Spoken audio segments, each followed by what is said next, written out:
Alrighty. I hope it's recording well. The only reason why I don't want you to think that I'm being like totally rude or anything, Levi, but I want to be so respectful of your time. Okay, so don't. No, not a problem. And I am yours also, bud. Alrighty. Well, everyone, welcome to another wonderful episode of Inspired by JimmyL. I have an amazing guy on, and I want to hear his story so badly. But Levi Fox, welcome, welcome, welcome, welcome. Awesome. Thank you, Jimmy. I do ask, please, by all means, give me a quick, maybe 2 to 3 minute history. Like, where the hell did you come from? And just a small journey from there to now.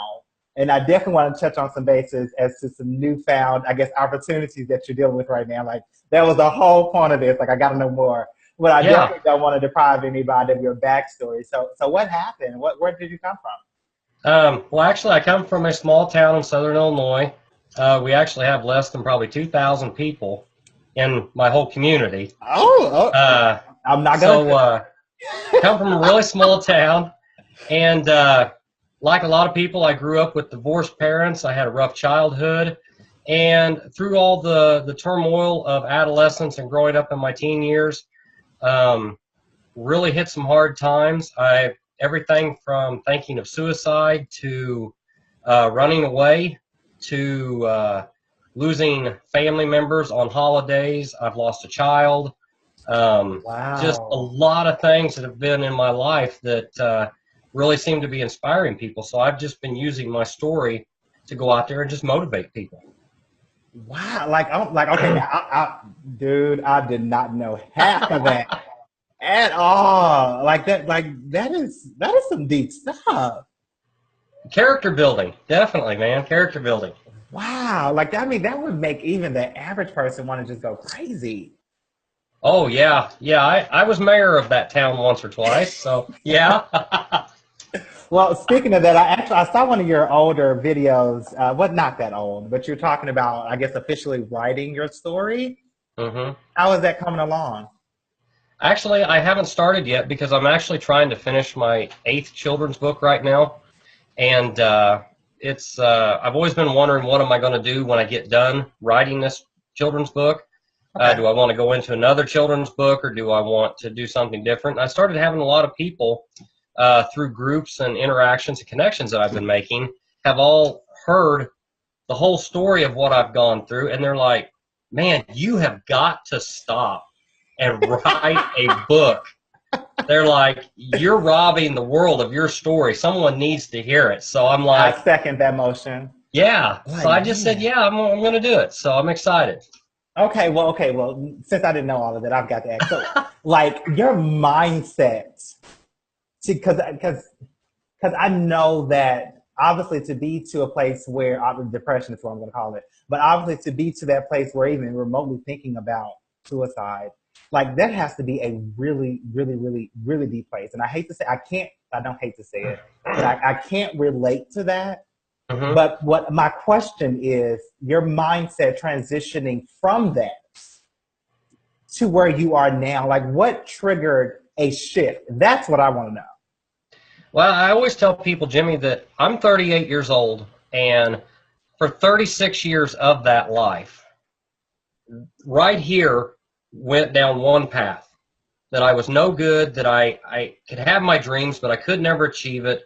Nothing was going to go my way. Everything was against me. And finally, I was getting ready to go through my second divorce, and Yes. suddenly, it entered my mind that for several years, I had been getting tired of the life that I'd had. Everything was happening, but I started thinking, how am I really relating to all of this? I'm letting it all pile up on me, and then I'm blaming everybody else. So after my divorce, I just looked myself in the mirror one night and I said, "You've got to change. You want more?" And I said, "Yes, I want more." I said, "You want to have a better life? I have three amazing kids, and do I want a better life for them?" And I said, "Yes." And over the last just a little over 2 years, it has been anything but wine and roses. It has been a struggle, but every obstacle that I've overcome has made me stronger. I've made more connections. I've actually ended up meeting people who've become really close friends that motivationally speak and go around the country themselves. By getting that kind of circle around me and getting rid of more negative elements out of my life, Yeah. I just every single day I'm shifting and shifting and shifting. And now I look back 5 years ago, and the guy that I see now, I can't believe that guy 5 years ago existed. And that guy probably would look at me and say, "That's not me. That's no way." Well, I mean, I'm again, like I said, I can't, at this point, I can't wait to hear the book and see the book when it comes out. Hopefully, you do an audio version because that's my thing. Definitely, we'll do something. Yeah, man. But I can't wait because I want to know more about that. Like I really, really do. And because I know me, and it's not. What I'm dealing with right now is not even remotely in comparison to what you've dealt with. But just in my small, I guess, life altering change, like it's been a struggle with me transitioning. You know, like Mm-hmm. I started the whole positivity thing probably about a year and a half ago now. Officially starting it about a year and a half ago, Mm-hmm. and I mean I'm still hitting brick walls, and it's still a struggle every Yep. single day. Um, Mm-hmm. I would like to know your philosophy on this because I hear different people say different things. So, during the struggle, do you actually suggest speaking about it or attempting to help people during the struggle, or wait till you come completely out of their struggle to want to assist someone? No, I think sometimes some of the best people in the world are going to benefit from seeing somebody that's in the trenches with them. Yeah. And that's one thing that I've had the privilege of actually meeting some people before through speaking engagements. And when they come up and they give me a hug or they shake my hand and they say, "Thank you so much for being here. I needed to hear that." And then when you say, "If there's anything I can help you with," and they say, "Well, it's just nice to know somebody right where I'm at is making it happen." I truly believe that there's so many great speakers out there. I listen to several of them. But the thing they all have in common is they are talking from the other end. Their story is what they've gotten through. Yeah. I'm trying to take advantage of being in the middle still, Hmm. and then still hitting an audience with that positivity so that they can say, "Hey, that guy's lost his child. That guy lost a brother on Thanksgiving. His mother fought cancer, and here he is, just getting through that, and he's telling me there's nothing I can't do. Yeah. I can do it." And that's what I love injecting people about. I kind of consider it taking advantage of my situation, other than it taking advantage of me. I love that. Now that I love. So okay then. So what would you say right now is probably your biggest challenge? Like dealing with this, being in the trenches, but still wanting to speak to people in a positive manner. What would you think is your biggest challenge? I would have to say that, honestly, Jimmy, my biggest challenge is for so many years that I lived a life, and I really thought, like a lot of people do, that you wake up kind of like it's an accident, and every day is just boom, boom. Like you just mentioned, the brick walls are still coming, They and are. and you start to think this is all life is. The TV's telling you this is all you're going to have. Newspapers and magazines are telling you this is all you're going to have. Sometimes, unfortunately, your parents or siblings or a spouse or friends are telling you, it's a pipe dream. And you start buying into that. So my biggest struggle, being 38, is for 36 years, I believed that. And it's trying to make that shift in my own mind to know I'm going to get to where I can do my own thing and not need a job to do it, Yeah. that I'll be actually going out what I love doing. That'll be my job. And it's making that transition, because I always tell people that if it took 5 years to get in that mindset, it's not going to take 5 minutes to get out To of it. get out of it. It's not. So, yeah, to try to bridge that gap is my biggest challenge right now, Jimmy. Wow. Oh my gosh. Like I'm right there with you. I know this guy, because I consider myself to be the first self-proclaimed, of course, investment personality, because I love to invest in real estate. It's a major passion of mine. But I Uh-huh. love to kind of invest in others, and I say their future, but through positivity videos, right? Well, this guy that I won't say his name because hopefully he'll get a chance to come on because I want him to tell his story. But he's pretty much right there with me now. And so I can kind of understand where you're coming from being in the trenches.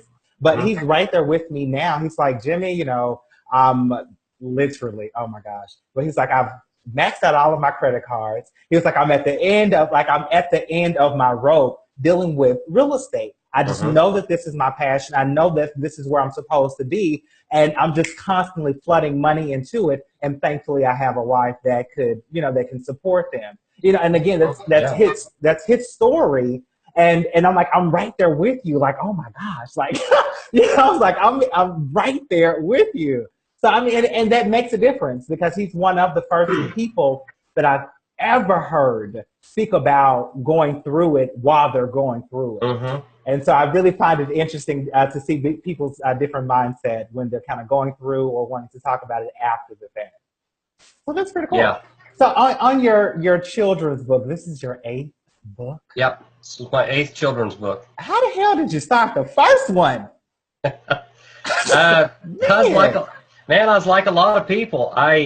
Everybody always has these, what they call their bucket lists. Yeah. And while I was in high school, I was creative. I dabbled in drama. I dabbled in writing poetry, screenplays.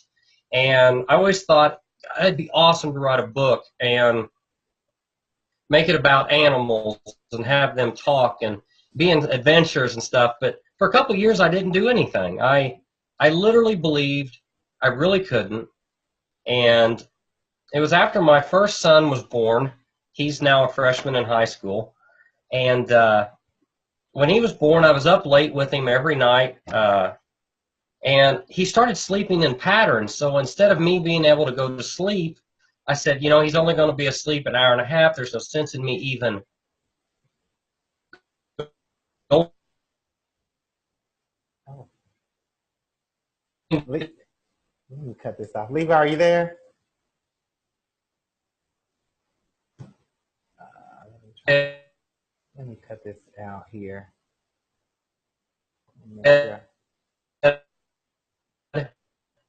So I sat down and Levi?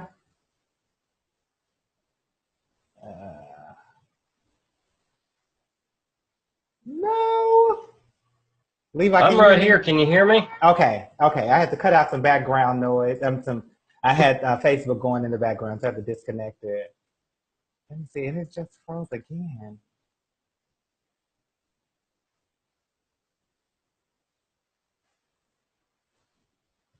Here. I don't know what is happening. You again?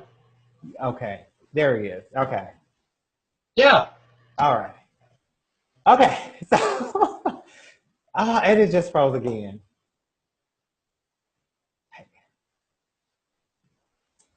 It's all right. That's all right.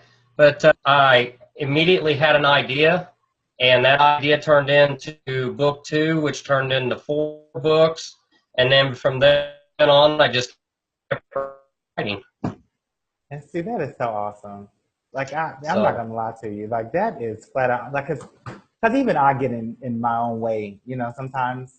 And it can be a major challenge just getting to pass those little stumbling blocks. And so, I mean, I'm sitting here looking at you. Oh, definitely. I'm just like, I want to say that I'm proud of you, but I'm honored, I should say. Like, to be able to see here. Trust me, it's on this side of the table too, man. It's on this side of the table too. Like, it's like, dude, like, that is really awesome. Because I know one of the probably the best quotes I've ever heard from Les Brown, and he was actually quoting someone else, but he was speaking of the cemetery and how that is the most or the richest place on earth, and it is so because of all of the countless dreams that have gone there to die, and so let me see. This thing here is, I'm going to see. Hey, Levi, I'm going to disconnect because it's freezing. Hello? Are you there? There I am. I don't know why it's going in and out. That's all right. Maybe she's But trying to keep us from doing this because we're is doing that what something it good. is? No, don't go. I have like 7 Wi-Fi spots going, and I'm like, I will cut them all off. But man, like I said, I'm just like I'm stoked to hear that. Like I really am. Like I'm completely stoked to hear that. Like eight Yeah, I mean, books. I got to look and I've got watching some of yours and the positivity, man, that you're putting out there. I mean, it's infectious. I mean, I'm so when I trying, got to man. looking, I was super pumped when you asked me to come on because I was like, man, this guy's very much in the right place, and I would just be honored But myself to be there. you So know, Levi, what I'm learning is like I know you're speaking about all the inspirational speakers, and I'm pretty like I was going down your list, and I was like, oh my gosh, I like him, I like him, I like him, I like him. You know, like from Gary Vaynerchuk to I mean Eric, and the names go on and on and on. But what I'm learning is that they're all they're all were they were doing it in their own right, but hmm it gives me the impression that whether you're successful or you're on the rise to being successful, we're all along this journey just trying to find our balance. hmm And so I recently wanted to do recorded chats with different people because I'm like 9 times out of 10, most likely 10 times out of 10, you're doing that one little bitty thing that whether me or somebody else needs to do just to get them to the next level, just to get them to exactly. that next step. And I'm like, so I'm filling my mind, I'm filling my circle with nothing but positivity and people like yourselves, like that's just going. Like the biggest thing that really brought my attention to you was this whole speaking thing. Like, how the hell? Okay, is this your first off? Is this your first time doing a public speaking thing? I've actually done a couple junior highs before, Okay. but when I actually, and I've done dozens of elementary schools as an author, where I've gone and traveled and put on presentations for my books that I self-publish. Okay. But I'm getting ready to go to uh, Indiana and put on a more mature speaking engagement for a high school there. That will be the first one where I'm actually going to get to incorporate my material that I'm putting together for high school and adult type settings. So, Levi, do you uh, hear yeah, yourself right now? Do you hear yourself? Like that is so yeah, awesome. Like it yeah, I is wouldn't so recognize awesome. myself. Man. So how did that come about? Uh, well, like I said, I started, I was writing children's books for the longest time. And then after my divorce, when I started changing, I started reading a book that a friend had sent me. It's called Impressions by Dr. Coit Cooper. Okay. And Dr. Cooper uh, was seeing that he had read some posts because he was friends on Facebook with this friend of mine from school. And he had seen me talking about how much I loved this book.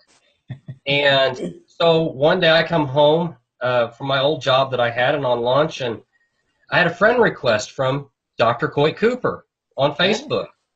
And the more we started talking, I started really gravitating towards him. He's actually 2 years younger than me. And long story short, through it all, he's probably one of my best friends now.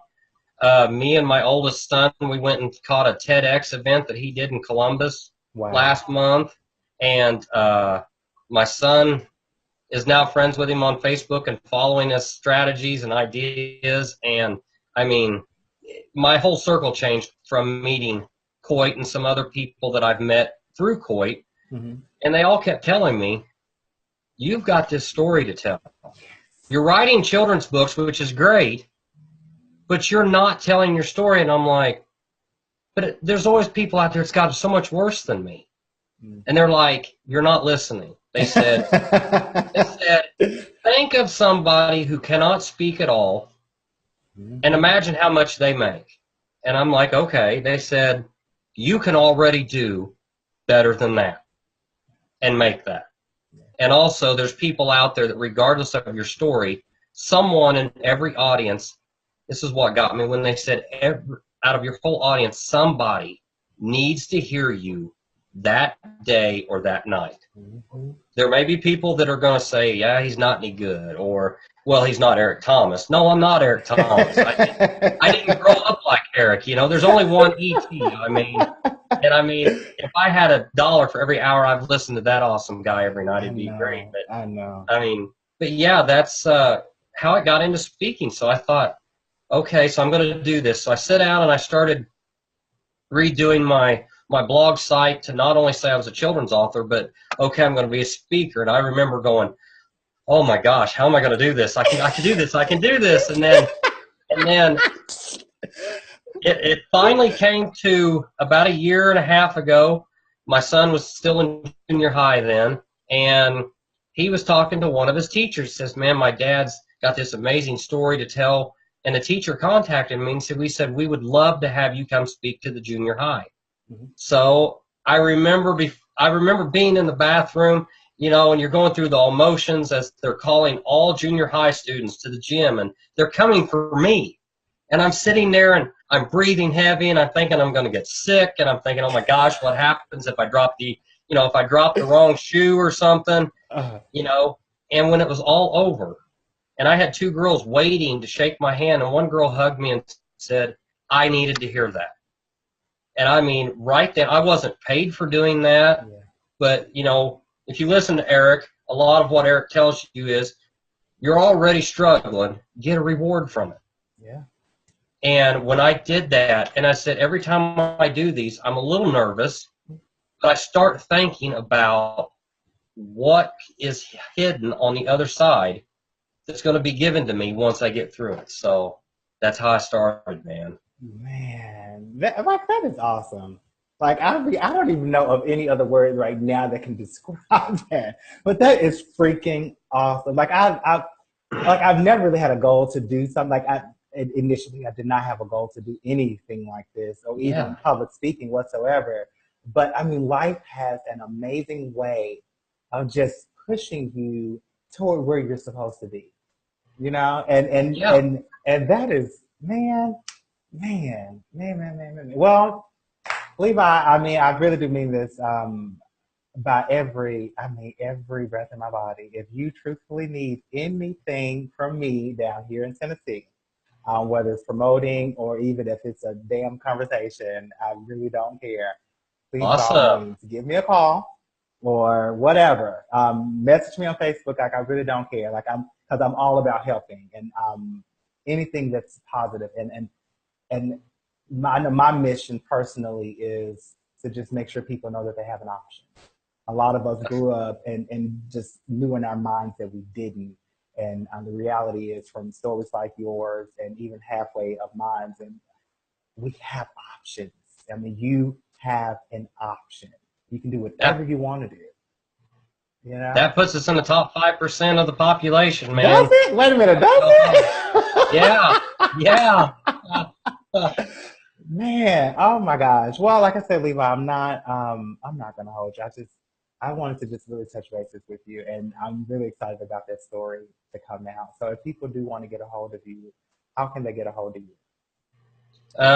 Right now, I'm on Twitter, I'm on Instagram, I have my own YouTube channel for Levi B. Fox, and of course, Levi B. Fox, children's author, on Facebook. And then my website is www.1 followed by imaginaryfox.com. So it's oneimaginaryfox.com. And through all of them outlets, if you search me up, you can find videos. I'm putting out at least 10 to 15 pieces of content every day in between going and traveling to schools and speaking engagements.